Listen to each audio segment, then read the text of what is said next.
I work with a lot of different mediums. I do figurative work, line drawing, black and white, sculpture, paper mache. I work with a lot of color. And I think there's many reasons that I do it.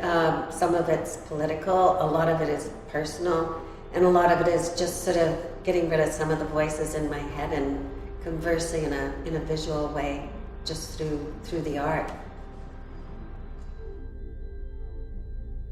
Well, I'm not a very disciplined person. So usually I sort of work on not really a theme, but something will sort of need to be looked into, or something will trigger images. And then usually I really walk around with them, a lot of them in my head for a long time. And then a lot, especially with the sculpture, I construct it, deconstruct it, just to make sure that when I do start, it is going to sort of work. So you kind of problem solve constructing it. And then a lot of times the paintings or the other work, it's fairly immediate, even though I do have an idea of when I want to go. But it's sort of like doing a flower arrangement. You put this in and then I put that in, and you balance the color, balance the lines, and just sort of let whatever comes out.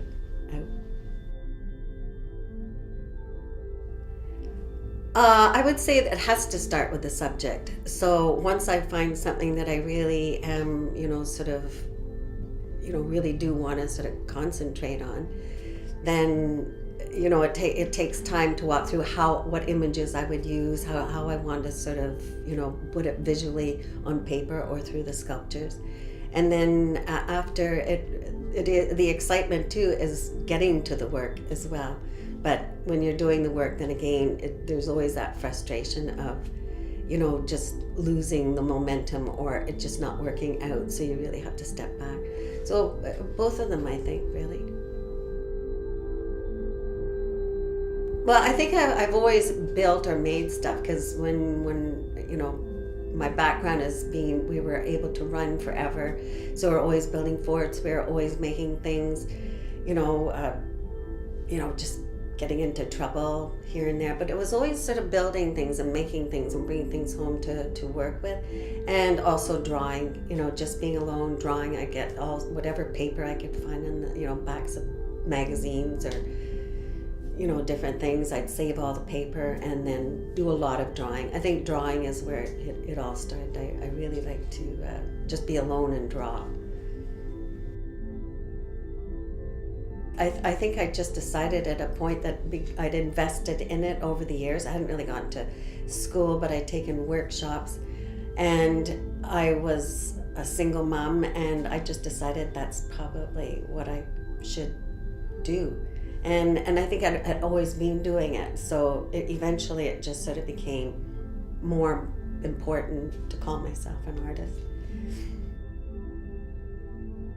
The impact that the landscape, especially Sudbury landscape, has had it's so unique, it's so different, huge, and yet it's being so devastated over time. So it's that sort of the politic behind the landscape and just the hugeness of it, the barrenness and the destruction, but the regrowth is really neat, and the positive and the negative of the snow and the black rock. I think that's inspiring, and that landscape nature will just force itself to live. It will live on, always come back. Well, a garden, yeah, I do like gardening. I'm not a gardener, but I like to, I just love the color. I love the texture. I love everything changing from one day to the next. Getting out early in the morning and see what's changed and morphed and, just sort of emerged. It's just great. I love the color, all the different shapes, and I just let it grow wild. The sooner it goes wild, the better I feel. I don't like anything too tight.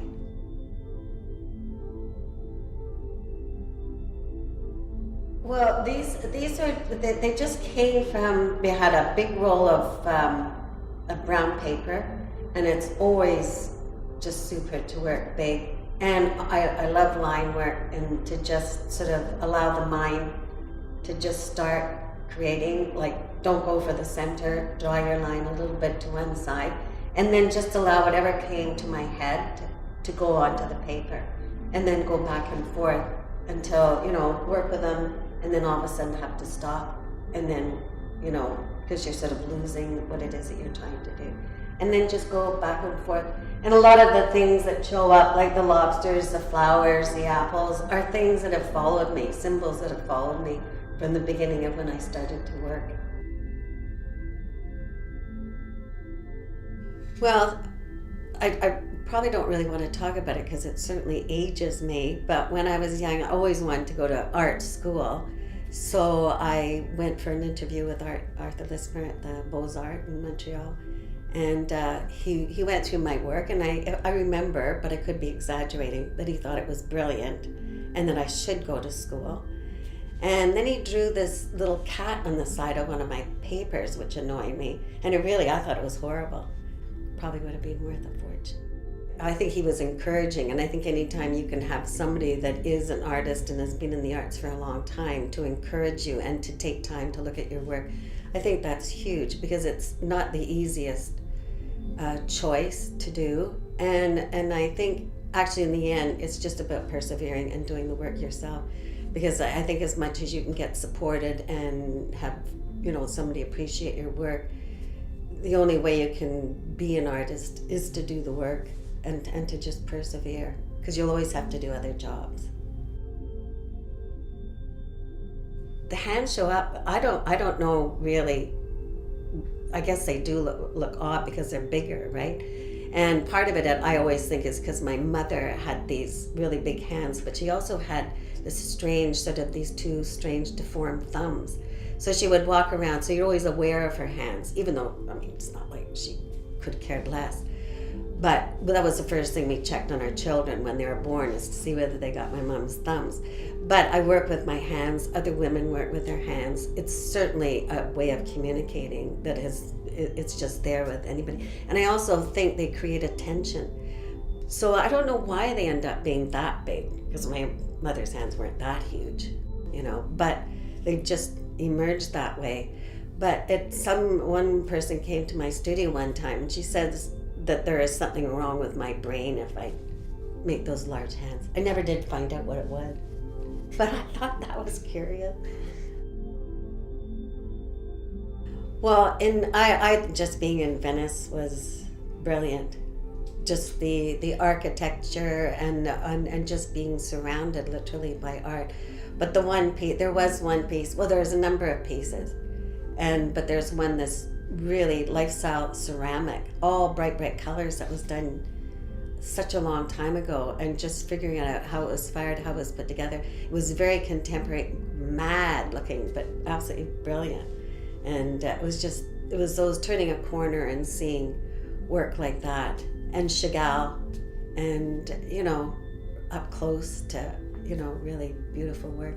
And then just looking up and seeing the intensity and the beautiful ceilings and the chandelier, and just being surrounded by naked marble people. That was wonderful. Well, the crows, I think everybody's so aware of crows depending on where you live, and they've always seemed to travel, and they're always there, and I think they're so symbolic throughout life. But where I lived before, I guess they've always seemed to congregate around. But by the water tower in Sudbury, there are families of them that live there, and you'd watch them, and they go through their whole year from raising their family, teaching them language and stuff. But what I've also done is sort of use them to come back as carrion to sort of put humans in their place, because we are so quick to kill anything that moves. And as somebody said the other day, the threat of nature. And, so a lot of them I put back to give them more power.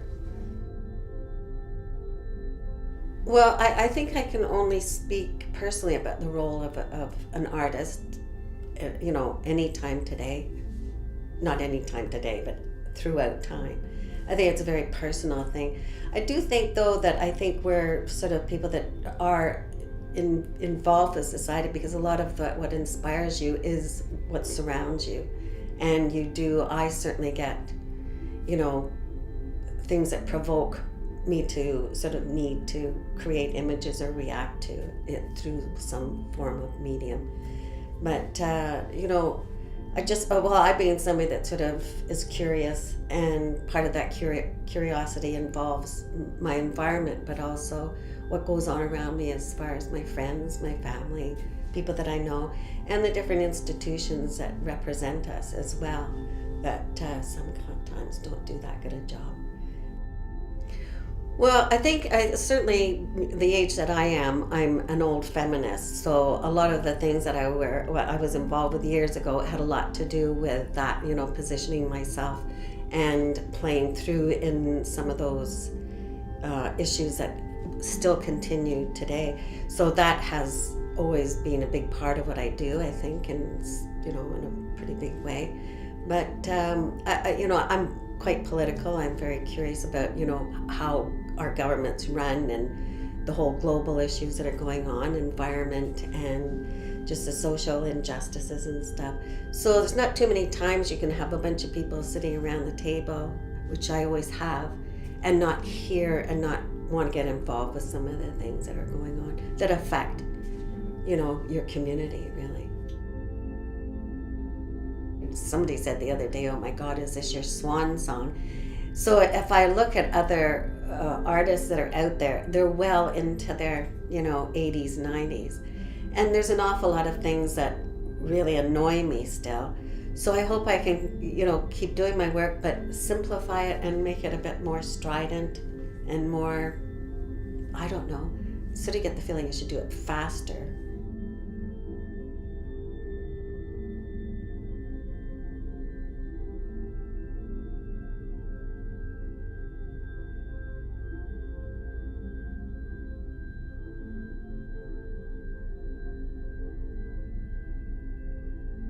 Monkey, I had a monkey. I had a monkey. Yeah. We unfortunately we ended up walking by this pet store that was under construction, and there was a monkey in a cage in filth, and it had just ripped the head off of a budgie. So the owner desperately wanted to get rid of it. So he pretty much gave it to us along with a bag of food and other stuff to keep a monkey happy, aside from budgies. We ended up with it, and then it was just a hysterical nightmare from that moment on.